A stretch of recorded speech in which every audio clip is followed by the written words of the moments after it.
princípio da primazia da realidade dos fatos, do direito do trabalho, pode ser invocado pelo empregador também? Meu nome é Marlon Murari, sou oficial de justiça do TRT da 15ª Região e professor de Direito do Trabalho há mais de 20 anos.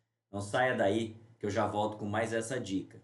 Aproveite para me seguir nas redes sociais e deixar o seu joinha.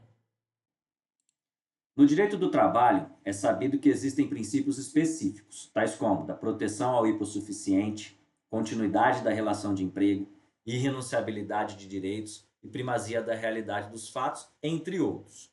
No que se refere ao princípio da primazia da realidade dos fatos, esse preconiza que os fatos prevalecem aos documentos, ou seja, é a busca da verdade real, o que de fato acontece no curso da relação de emprego.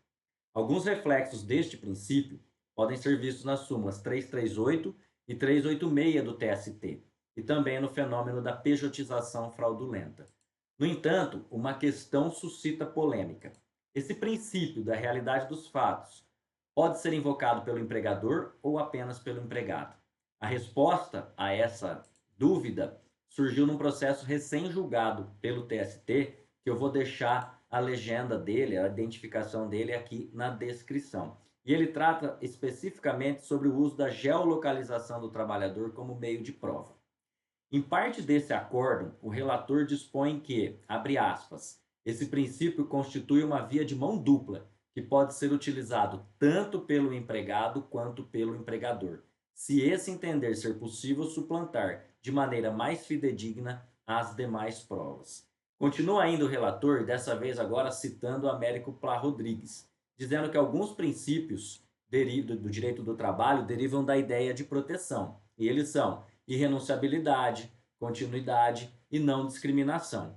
Os demais, entre eles o da primazia, não derivam dessa ideia de proteção. Assim, conforme Américo Plá Rodrigues, somente os princípios que derivam da ideia de proteção podem ser invocados apenas pelo empregado. Por sua vez, os demais podem ser invocados tanto pelo empregador como pelo empregado, ou pelo empregado e empregador.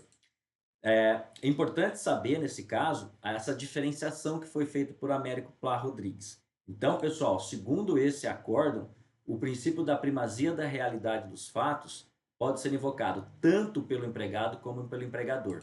E ainda, segundo o relator, admitir que esse princípio fosse invocado apenas pelo empregado seria, abre aspas, abominável injustiça, na medida em que uma espécie de prova ficaria reservada a apenas uma das partes. Isso é importante a gente saber também, tá certo?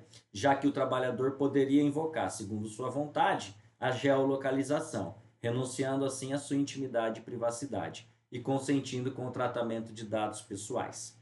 Mas, quando o empregador fizesse a mesma solicitação, o empregado argumentaria violação à intimidade e privacidade, tá? Então isso seria injustiça.